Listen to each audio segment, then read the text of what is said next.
আপনারা দেখছেন news now, খবরের নতুন ভাষা। মঙ্গলবার আসামে অনুষ্ঠিত হলো তৃতীয় বিজেপি সরকারের শপথ গ্রহণ অনুষ্ঠান। এদিন দ্বিতীয়বারের মতো আসামের মুখ্যমন্ত্রী পদে শপথ নিলেন হেমন্ত বিশ্ব শর্মা। গুয়াহাটি খানাপাড়ায় আয়োজিত বর্ণাঢ্য অনুষ্ঠানে মুখ্যমন্ত্রীকে শপথ বাক্য পাঠ করান রাজ্যপাল লক্ষণ প্রসাদ আচার্য।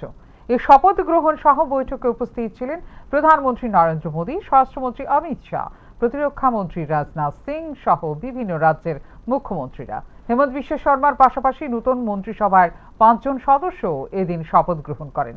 তালিকায় রয়েছেন প্রাক্তন কেন্দ্রীয় মন্ত্রী রামেশ্বর তেলি, অসম গণ পরিষদের সভাপতি Atul Bora, United Peoples Party লিবারেলের নেতা চরণ বড়ো এবং বিজেপির বর্ষিয়ান নেত্রী অজন্তা নেওগ।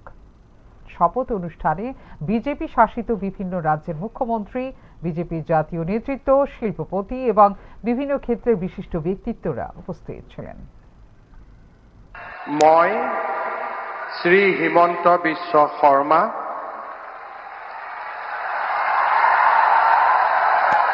ঈশ্বৰৰ নামত শপত লওঁ যে বিধিৰ দ্বাৰা স্থাপিত ভাৰতৰ সংবিধানৰ প্ৰতি মই প্ৰকৃত বিশ্বাস আৰু আনুগত্য পোষণ কৰিম।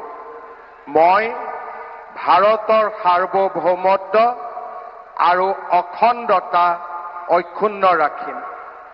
মই অসমৰ মুখ্যমন্ত্ৰী হিচাপে মোৰ কৰ্তব্য বিশ্বস্ততাৰে আৰু শুদ্ধ অন্তঃকৰণেৰে সম্পাদন কৰিম আৰু মই ভয় বা পক্ষপাত, অনুৰাগ বা বিদ্বেষ নোহোৱাকৈ সংবিধান আৰু আইন অনুসাৰে সকলো শ্ৰেণীৰ লোকৰ প্ৰতি ন্যায় আচৰণ কৰিম।